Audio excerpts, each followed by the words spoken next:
माळशिरसचे fire brand आमदार उत्तमराव जानकर आता आपल्या बरोबर आहेत।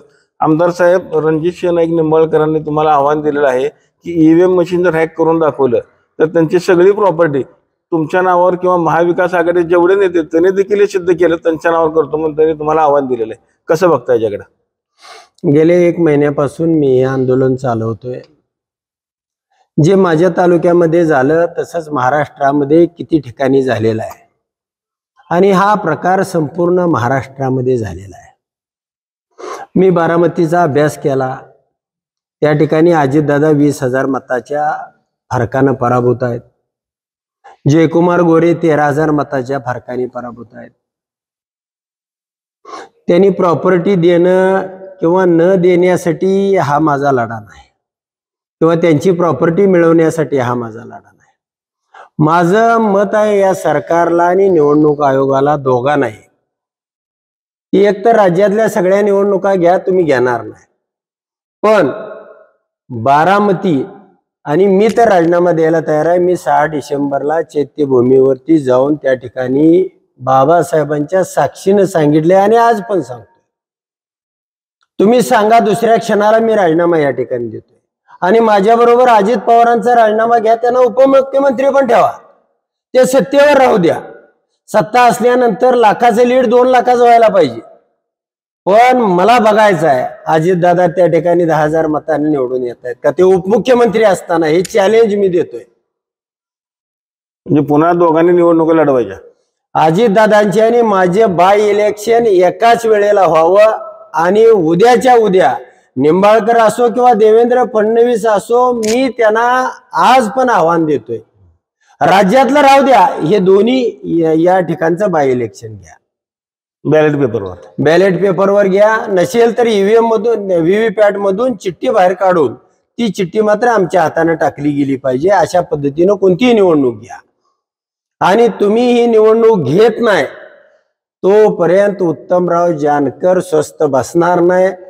तुम्हाला मी 8 दिवसापूर्वी 4 महिन्याचा अल्टिमेट दिलेला होता, त्यामधनं 4 दिवस वजा झालेले आहेत।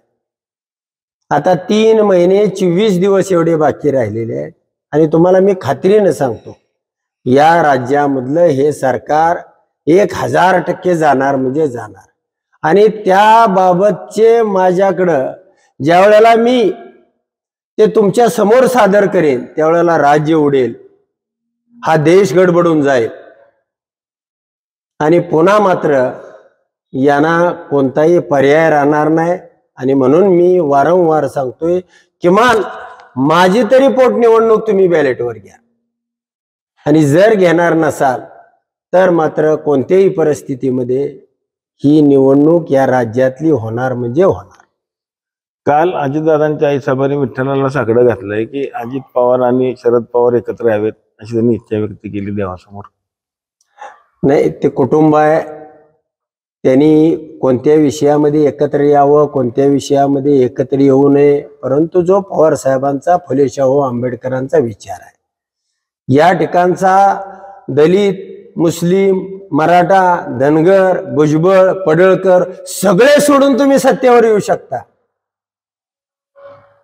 असं या राज्यामध्ये तुमच्याकडे काय आहे?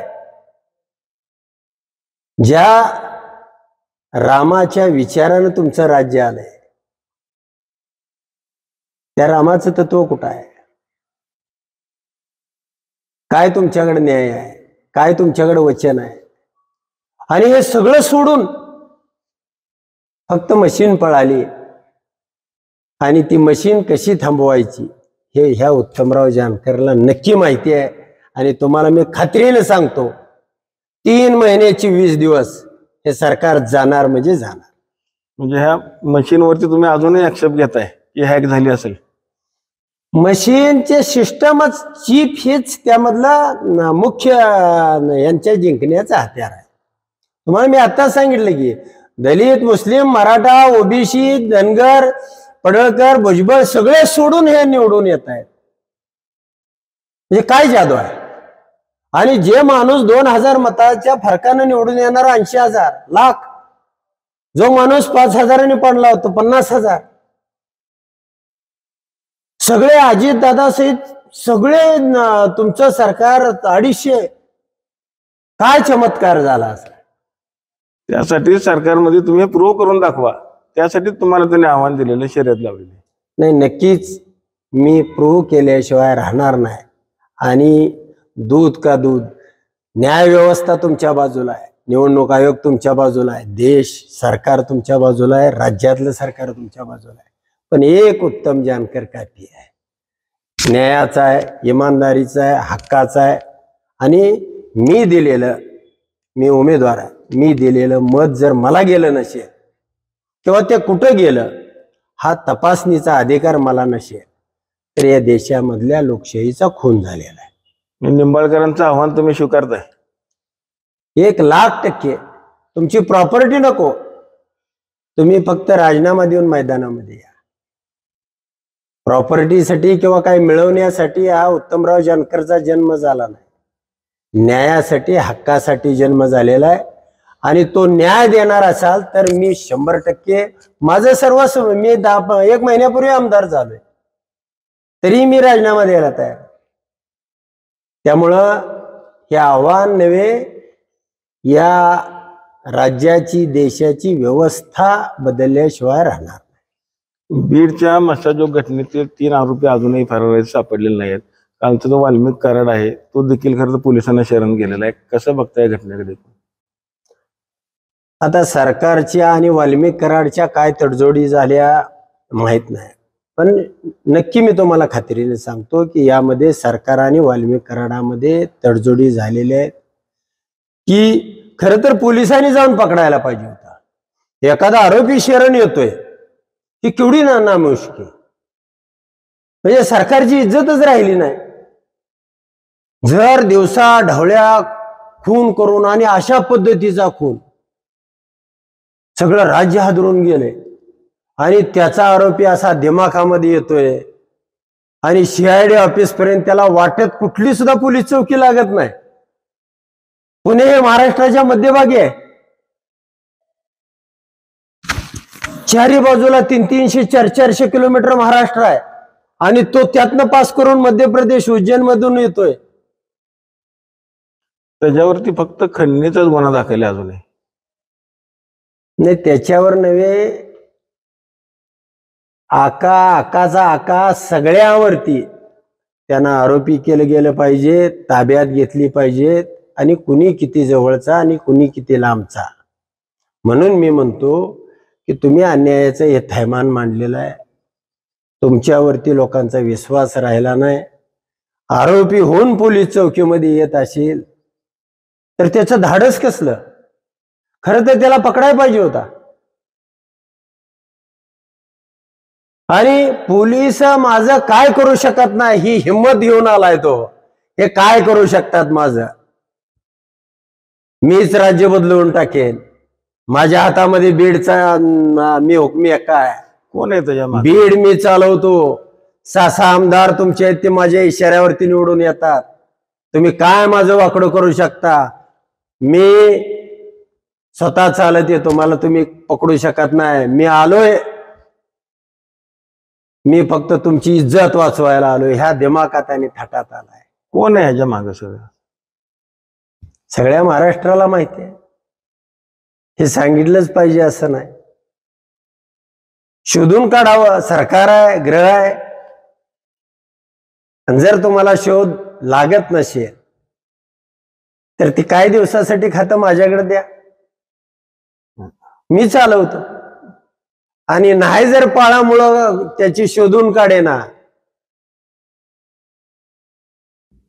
कोण याचा बाप आहे? कुणी म्हणले या बीडमध्ये थैमान? कोण हा रांजण भरतोय? वाल्या कुळी कुणासाठी हा रांजण भरतोय? आणि का तिथं सामान्य माणूस आवाज करू शकत नाही? त्यासाठी मला या निमित्तानं सांगायचं आहे की तो जो संतोष देशमुख आहे त्याला न्याय मिळाला पाहिजे. आणि तुम्ही न्याय देणार नसाल, जर आरोपी दिमाखात पोलिसाच्या घरामध्ये ऑफिसमध्ये प्रवेश करत असेल तर मात्र हे राज्य साशंक आहे. आमच्या मनामध्ये सुद्धा शंका आहे आणि या शंका खऱ्या ठरला तर मात्र महाराष्ट्र हा महाराष्ट्र आहे एवढी आठवण तुम्हालाही ठेवा. आज विजय वडेट्टीवार यांनी देखील सांगितले की मोठ्या हक्काला वाचवण्यासाठी छोट्या हक्काचा एन्काउंटर होऊ शकतोय. तुम्हाला काय वाटतं? मला अजिबात तसं वाटत नाही. त्याला सन्मानानं सांभाळतील, सन्मानाने ठेवून घेतील. हा महाराष्ट्र भोळा आहे. महिन्या 2 महिन्याने विसरेल. टीव्ही वाले 2 महिन्यानं प्रश्न विचारणार नाही आणि मग मात्र त्याला एखाद्या दवाखान्यामध्ये ऍडमिट करून राजेशाही, त्याचा पाहुणाचार, त्याच्या सगळ्या सोयी सुविधा, त्याला मेडिकलच्या नावाखाली ट्रीटमेंट, हे सगळं सुरू होईल. 2 महिने फक्त महाराष्ट्रानं बघत राहायचं आहे. माहेश्वरातून कॅमेरामन जगदीश रवी लवेकर, TV9 मराठी.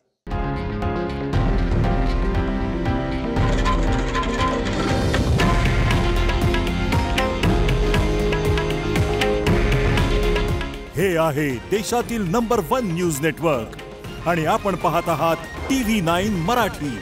काळजी तुमची, हित महाराष्ट्राचं.